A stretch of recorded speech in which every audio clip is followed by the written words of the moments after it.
Boa noite, somos a equipe 5, composta pelos discentes Elmo Monardo, Gabriel, Geise, Jackson, Janine, Joelane, Márcia Lopes, Raulinda, Rona Ivon e Ancaele. Vamos falar sobre o tema fibrose cística membrana celular. Fibrose cística, também conhecida como doença do beijo salgado, é uma doença genética crônica que afeta principalmente os pulmões, pâncreas e o sistema digestivo. Atinge cerca de 70 mil pessoas em todo o mundo e é a doença genética grave mais comum da infância. É uma doença hereditária recessiva, isto é, os pais são normais, mas portadores de uma cópia defeituosa, e ambos transmitem essa cópia, resultando em um par defeituoso. Ou seja, um gene defeituoso e a proteína produzida por ele fazem com que o corpo produza de 30 a 60 vezes mais espécie que o usual. E por isso surge a doença. É uma doença grave, pois leva à insuficiência respiratória, é também uma doença de alta mortalidade e pouco diagnosticada por falta de informação, tanto da população como do profissional de saúde. Devido à falta de conhecimento de ambas as partes, retarda sim a descoberta da doença, para que o tratamento seja iniciado logo no início. Como nem todas as pessoas têm sintomas fortes, às vezes são sintomas leves, a pessoa cresce sem diagnóstico. Assistimos um filme onde mostrava a vida de pessoas que têm a doença, na qual impõe limitações, dentre elas se destaca o contato físico. Quem tem a doença não pode se aproximar de outra pessoa que tem a mesma doença, tendo que manter uma distância de no mínimo 6 passos de uma para outra, além de um tratamento muito rigoroso e complexo. Então, além de conviver com a doença, de ter a doença, ainda tem todas essas limitações, no qual dificulta mais a sua recuperação. Para dar continuidade, nosso colega Rona Ivon vai falar um pouco mais sobre ela. Quando nós estamos formando o nosso código genético, nós recebemos 2 genes, metade do nosso pai, metade da nossa mãe. Para um indivíduo desenvolver fibrose cística, é necessário que ele receba os genes com alterações, tanto do pai quanto da mãe. É uma doença genética recessiva. Esses 2 genes que ele recebeu alterados é responsável em produzir uma proteína. E essa proteína alterada vai ser produzido no núcleo da célula que é responsável de produzir muco no nosso corpo e algumas partes do nosso corpo. Como essa proteína ela é alterada, ela vai produzir um muco espessoso, pegajoso.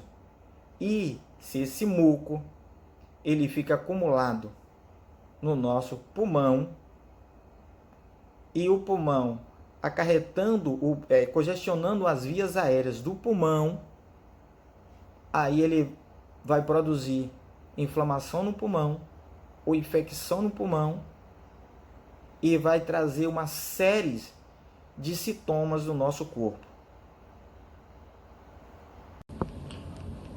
Os sintomas da fibrose cística surgem normalmente durante a infância, mas podem variar de pessoa para pessoa.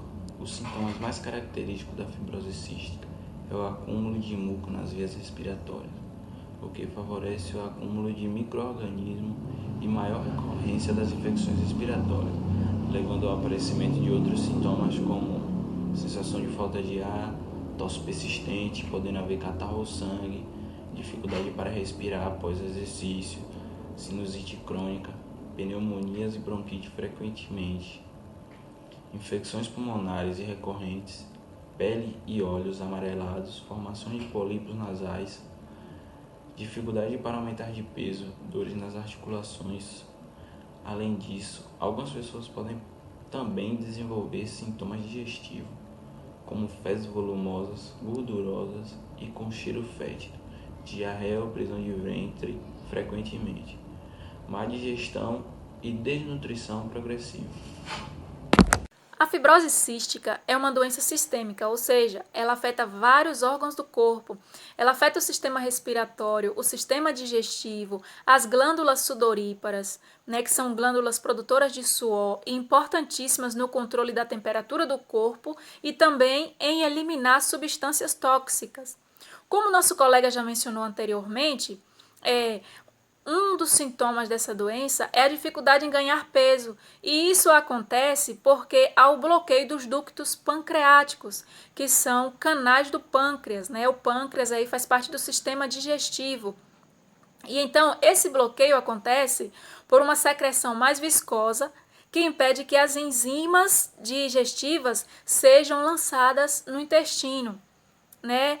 Também esse mesmo bloqueio aí vai comprometer os ductos biliares, né?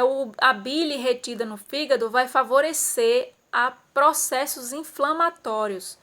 Mas de todas as áreas afetadas, a mais delicada, né, é o aparelho respiratório, porque o pulmão ele produz um muco bem espesso e aí ele pode ficar estacionado nas vias aéreas e ser invadido por bactérias. Outro detalhe também que nós podemos ver na pessoa, na portadora dessa doença, é que a alteração no transporte de íons nas glândulas sudoríparas, né, vai aumentar aí os níveis de cloro, porque vai atrapalhar a reabsorção do cloro e com isso vai fazer com que o corpo retenha mais água, retenha mais sódio e assim o suor vai sair mais salgado. E isso também é um fato pelo qual a doença também é conhecida por doença do beijo salgado. Também compromete a fertilidade, tanto em homens quanto em mulheres. As mulheres elas vão ter uma certa dificuldade para engravidar, porque essa doença atinge o muco cervical, né, que é um muco ali produzido pelo colo do útero, para manter o útero saudável, para facilitar o transporte, né, a passagem do espermatozoide para o útero. E com a doença, ele fica mais grosso e isso dificulta a passagem do espermatozoide. Então, por isso, a dificuldade em engravidar. Já nos homens, em 98% dos casos, causa a esterilidade, né? Então, eles não conseguem aí se reproduzir por conta disso.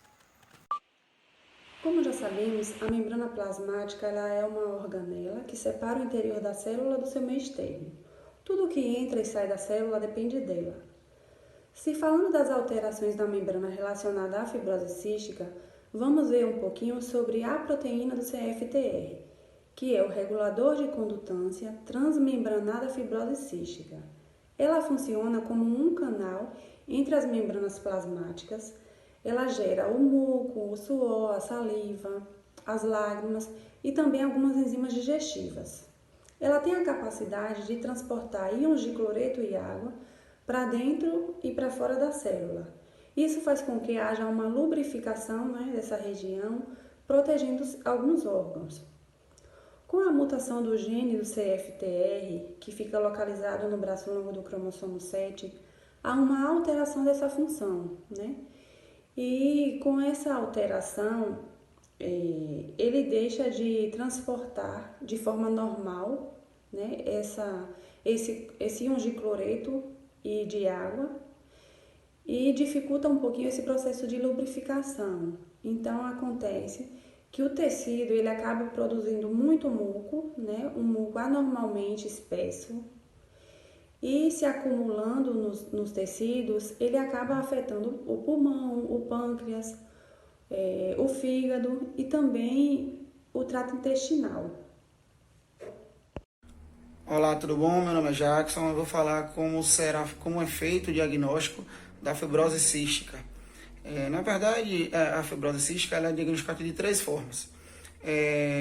Ou no teste do pezinho, que na verdade é a coleta do sangue, que logo quando a criança nasce, já faz logo no início, esse sangue é coletado e é feito vários tipos de exames, inclusive da fibrose cística.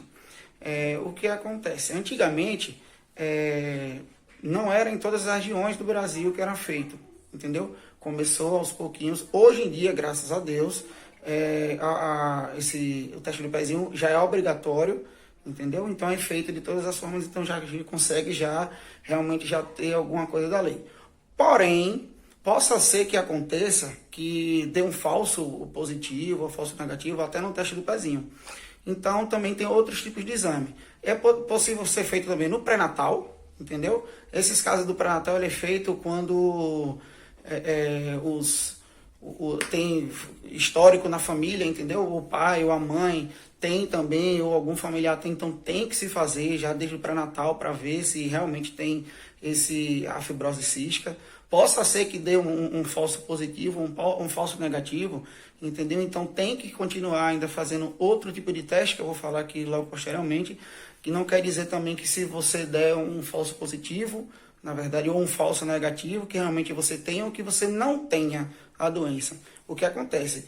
Então, nessa forma aí, é feito um terceiro tipo de teste, que é o teste do suor. Como é o teste do suor? Geralmente as pessoas que têm fibrose cística, o que acontece? Ela tem um suor um pouco mais salgado, entendeu? E aí o que acontece? É feita uma coletagem de uma área, pega-se tipo assim, esfrega um pouco, até um pouco, machuca um pouco, na verdade, fica um pouco vermelho, esfrega-se, puxa-se esse suor para fazer realmente esse teste. Então, dando esse aí realmente certo também, aí certamente a pessoa tem a doença e aí agora tem que ser com tratamento que o pessoal já está explicando aí na frente, entendeu? Mas são esses 3 tipos de diagnóstico. Teste do pezinho, o teste do suor ou o pré-natal, entendeu? Na verdade, quem tem vai fazer os 3, entendeu? Mas o teste do suor é o que realmente ele dá a certeza, tá bom? Fibrose cística é uma doença hereditária, também conhecida como mucoviscidose. A doença ela ainda não tem cura, ela é uma doença genética autossômica recessiva, que leva o organismo a produzir uma secreção viscosa e densa, capaz de obstruir principalmente os pulmões e o pâncreas. O tratamento que envolve médicos, enfermeiros, fisioterapeutas, assistentes sociais visa retardar a doença, melhorando a sobrevivência e a qualidade de vida do paciente. O Ministério da Saúde publica em 2017 uma constante melhora na qualidade de vida para mais de 75% da população chegando à idade adulta e 50% depois da terceira década de vida. Os tratamentos podem ajudar a gerenciar a condição de vida sem cura conhecida. Oi pessoal, boa noite. Eu e a nossa colega Raulinda vamos falar um pouco sobre o tratamento da fibrose cística. Como é realizado o tratamento da fibrose cística? O tratamento da fibrose cística é realizado através de medicamentos, de fisioterapias respiratórias e um acompanhamento nutricional especializado que orientam uma boa alimentação rica em calorias, lipídios, proteínas, vitaminas, que são elas vitamina A, vitamina D, vitamina E e a vitamina K. Além disso, é reposto uma suplementação de enzimas pancreáticas que vão auxiliar, ou seja, facilitar a digestão. A fisioterapia respiratória irá facilitar a higiene dos pulmões e evita infecções. É utilizado algumas medicações, entre elas estão azitromicina e penicilina, que auxiliam no tratamento das infecções porque matam as bactérias, algumas bactérias específicas, e interrompem o seu desenvolvimento. Utiliza também medicamentos por vias inalatórias para afinar e soltar o muco dos pulmões. Uma outra parte do tratamento, que é o tratamento por terapia genética para recuperar a expressão correta do gene ou que regule o sistema de transporte de íons, ainda é experimental. Boa noite, eu vou dando continuidade aqui ao tratamento da fibrose cística para os pacientes. Todos esses pacientes têm que ser acompanhados por uma equipe multidisciplinar, na qual é composta por nutricionistas, endocrinologistas, pneumologistas, fisioterapeutas, enfermeiros, entre outros. Na realidade, é uma extensa gama de profissionais envolvidos nessa área. Vou falar um pouco do porquê da atividade física, qual a importância da atividade física. Toda atividade física deve ser acompanhada por um profissional especializado em fibrose cística. Muitos pacientes eram desencorajados em fazer atividade física, pois pensavam que pelo excesso de esforço ia aumentar, agravar os problemas respiratórios. E sabe-se que com o exercício físico vai ter toda a melhoria, vai ser para o sistema respiratório. Então, assim, é benéfico fazer atividade física. Claro que tem que ser acompanhado, para que cada paciente vai ter um tipo de exercício físico indicado. Por que do exercício físico, Os benefícios de um estilo de vida ativo à saúde são amplamente reconhecidos para todas as pessoas. Então, assim, o exercício físico a gente sabe que é importante para todas as pessoas, Mas especialmente para as pacientes que têm fibrose cística, elas têm uma grande relevância, Tem um grande benefício. Por quê? Porque com a atividade física correta, pode elevar a capacidade pulmonar, vai aumentar a força e resistência, vai expandir a energia, vai promover a limpeza das vias respiratórias, aí que vai ajudar a prevenir as infecções respiratórias, vai aumentar a densidade e prevenir a perda de massa óssea. Então, assim, são inúmeros benefícios, fazer atividade física. As pessoas perguntam por quantos minutos deve fazer atividade física, quantos minutos. Então, assim, não tem geralmente é indicado 20 a 30 minutos. Claro que tem que ser de acordo com a capacidade de cada um, porque tem pacientes que aguentam fazer 20 minutos, tem outros que não. Então, o importante é estar fazendo atividade física corretamente, Que aí vai, com certeza, melhorar o estilo de vida dos pacientes. O tratamento da fibrose cística já evoluiu bastante, Muito mesmo. Então, com todos esses tratamentos que são indicados, com certeza vai aumentar a qualidade de vida dos pacientes. Vou passar aqui para a minha colega, que vai dar continuidade. Muito obrigada. Então, pessoal, agora falaremos sobre 6 curiosidades ou estatísticas sobre a fibrose cística. Vamos lá? Primeiro, a incidência. Estima-se que 1 a cada 10.000 pessoas tem fibrose cística.